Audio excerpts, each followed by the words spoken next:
Three-way point repair. That's the Pico three-way point, and you've seen the layout before if you've watched some of the other videos. What you'll notice is a hinge with a pin. I've lost the pins ages ago and I put screws in. So in theory it should be possible to lift the board up, but it's not quite so easy in practice. This piece of 3x2 along here, let's pull back a bit so you can see, is like a table or trestle onto which the boards are resting. They were on trestles when it was a portable layout. So that goes along, I'm not quite sure where it's joined or whatever, but the grey thing underneath is a trestle, and then the layout is on top. So what connects the two boards together? Right, well, there's a screw there which can be taken out. I think that's only, I don't know what that's for. It's not to hold the, I'd have to check underneath. But as you can see, there's a board joint going all the way to the back. But I have to remove all the non-glued down, all the loose stuff off the top. And you can see here a board joint going all the way to the back. And when replacing it, I'd have to get it leveled, because I have done some things to level up the track so it's quite an acceptably smooth passage over it. So it would be possible to tip the thing up, because at my age I'm not keen on going underneath. But what I have done is cleared out underneath a bit, and I'm going to duck down there now, which included lifting out a few boxes and vacuuming the floor, in the process of which I've not found the point extension pin. So, you know, it still disappeared. And there we go. So the underneath bit is there. That's it. So what you see is the switches there and there. One point motor still attached, one base there. And what I'm going to do, because I've not got the extension pin, is put a new point motor in there, complete with switch. So what we've got is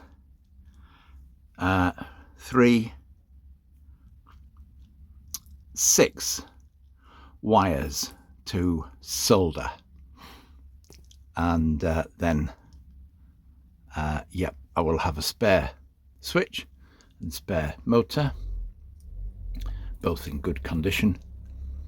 And the colour coding on that's wrong. It should be black and red to the ends and green for the middle, but oh, is that a, might not be a Pico point motor, don't know. Anyway, so I'm going to try and do it from underneath, because oh, so there's a rail along the back, and you see those pieces of plywood there, they're just like loops to hook the board onto. So the board joint is there, there's a connector across the board joint, which is that one, connector across the board joint, which is that one, a load of individual wires which have been untidily rewired into this connector block, which is to the points. So that would be a little problem. I'd have to undo all the wires in there. It's not a plug-in thing. There's a lot of wires to undo for all the other points and things in there.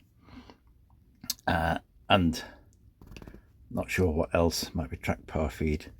So a few wires there that would have to be undone. And I'm going to try and do it just from underneath, because that's all I'm changing, not much else. So that's the starting point. Let's see how it goes. This point motor has been wired up so that black is the common, and then you've got red for the left, no, the rightmost solenoid, and green for the left. And without rewiring the whole thing, I might have to stick with that. I'll have a look to see if I can get the colour coding to match the colour coding that's on the new point motor. I'm going to take this point motor out, and that's a good point motor for use elsewhere. Oh my goodness, look what I have found down there. So that's what I've been looking for, the the point motor extension pin. And I've just found that because I didn't have a brainwave. It's just a thought. And here we are, everything dangling off the switches, the point motors, but all wired up. And there's a possibility of just fitting them back, because the simple job I was hoping to do to solve the problem was just fit the track extension pin. I'm going to have a go at that first.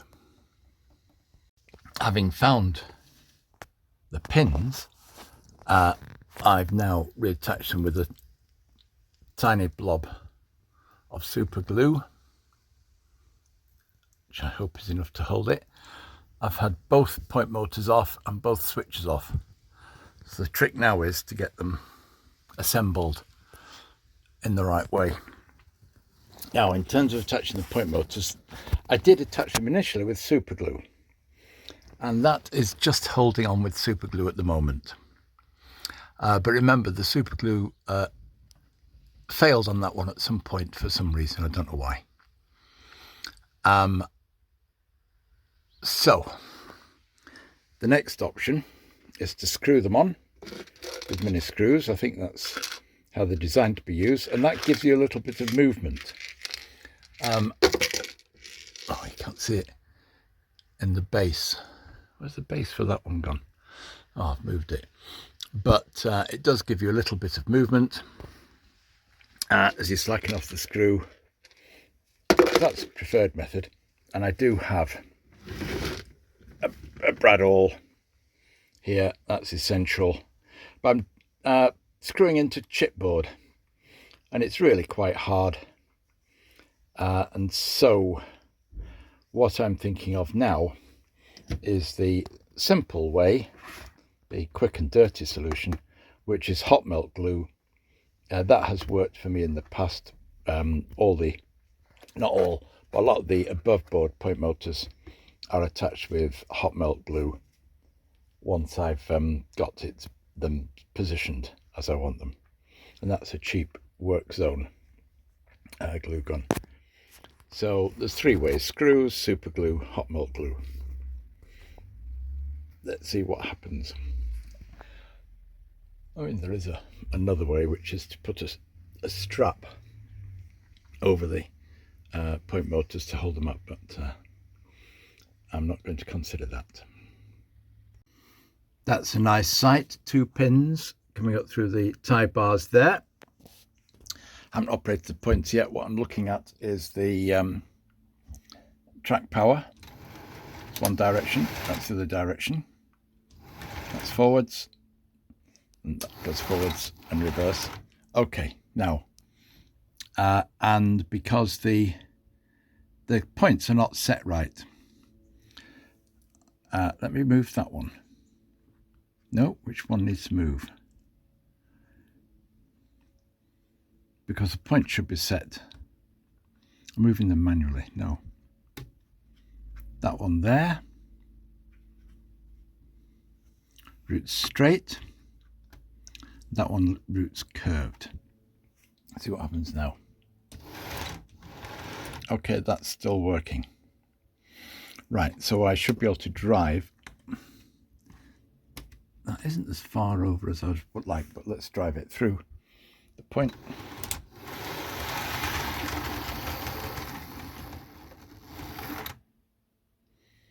And it stopped there. The motor in this is at the back. Shouldn't have stopped because, well, it has stopped. Move it out of the way because don't matter if I set that, it still moves. That's it. Right, because it was showing some sort of track continuity there. Ah, no, it isn't anymore. Okay, so you know what? It's my layout and I can't remember what the setup is. It's a three-way point, and what I've got now is power goes through the points there, power, there, power, there, power. So I've got power to all three ways of the three-way point, which would mean that, in theory, power's to there. That should move. Should be getting things moving in the sidings.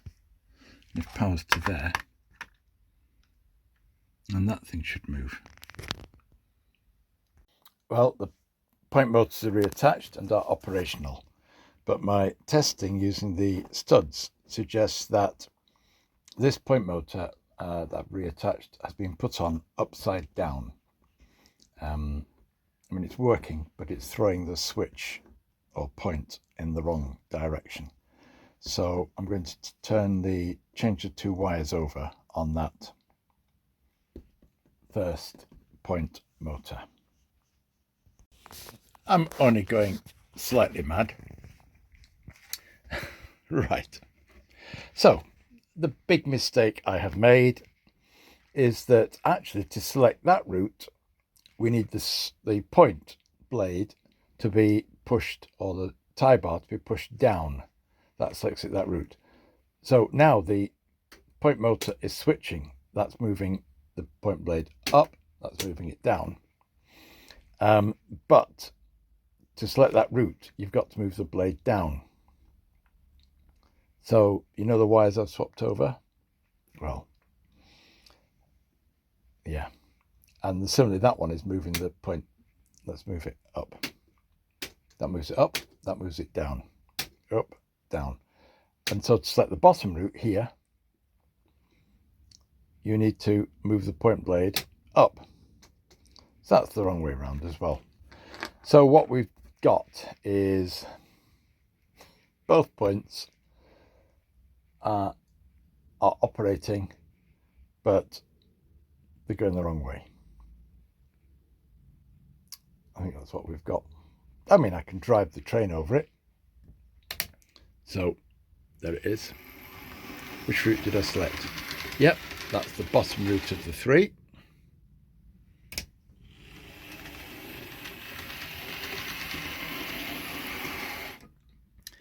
And to select the top route, you set it down. Right. Let's have a look.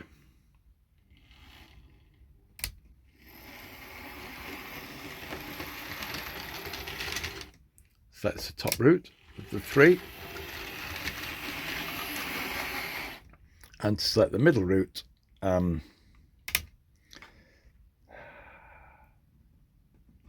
that's going to have to be up.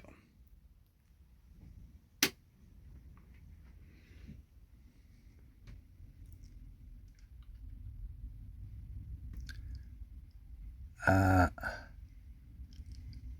check it. Let's try it.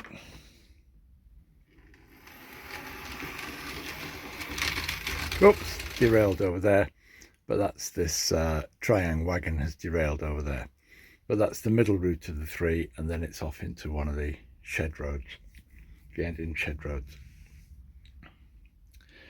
So I can drive the train over the three-way point. It's just now the mimic diagram on here is not so easy to follow because of the way the points are switching. So on all these other ones, if I select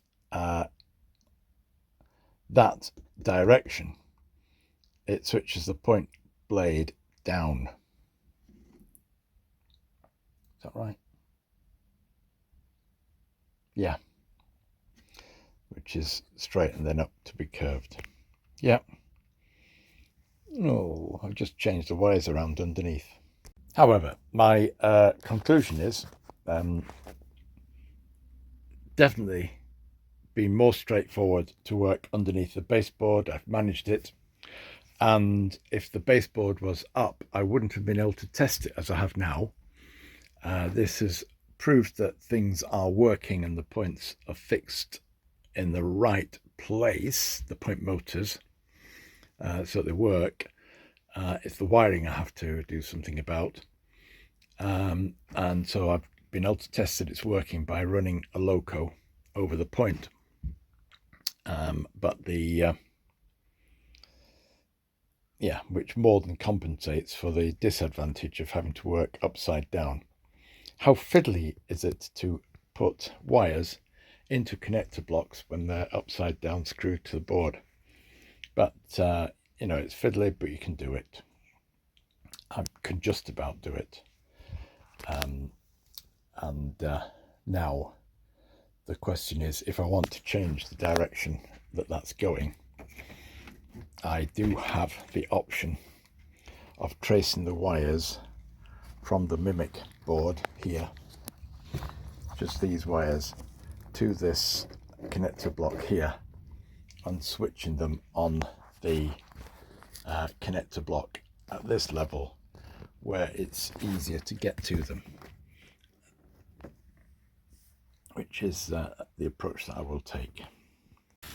Remember to self, one of the point motors is pink brown there, the other is yellow with stripe and red with grey stripe. Oh, where are we? That might be a brown stripe, red with brown stripe and yellow with stripe. They are labelled as 3-way top, 3-way bottom and 3-way middle. Whether that's the best way of labelling them or not, I don't know, but I do know that's just a memo as to the colours. So pink and brown to one of the point motors, red and yellow to the other. And surprisingly, yellow and red to one of the point motors, pink and brown to the other. That's the pink and brown coming through. So a little bit of consistency in the colour coding, and that is, I think, just because I chopped the wire to put the connector block in there, just for connecting to the control panel.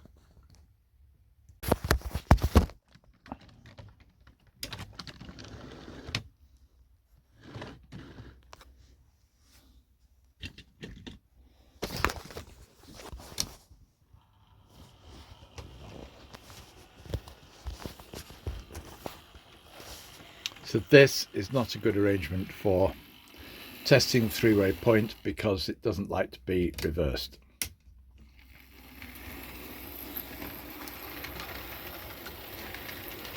Right, I'm just going to try and record which way the blades are set for each direction. Right, so what we've got is the first set of blades set down and the second set of blades set down, and it goes in the left-hand diverging route. Now, if I set this first set of blades to up, which is set to the middle route, it won't. So you can't operate the first point motor independently. You have to operate the second one. Now, having operated that without the first one, that looks like it is straight through.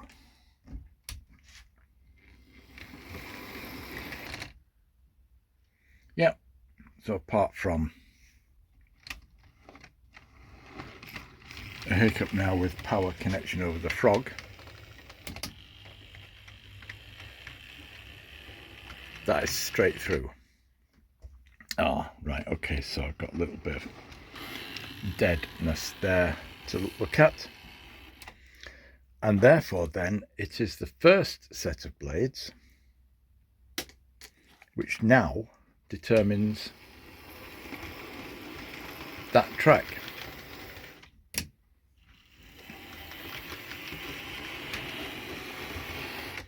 So going down, the first set of blades of both point motors are moving the blades up for that to go down, but with that one up, yes.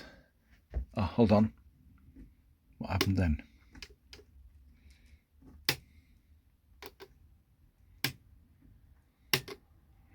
Yep, there's a sequence to the point blades.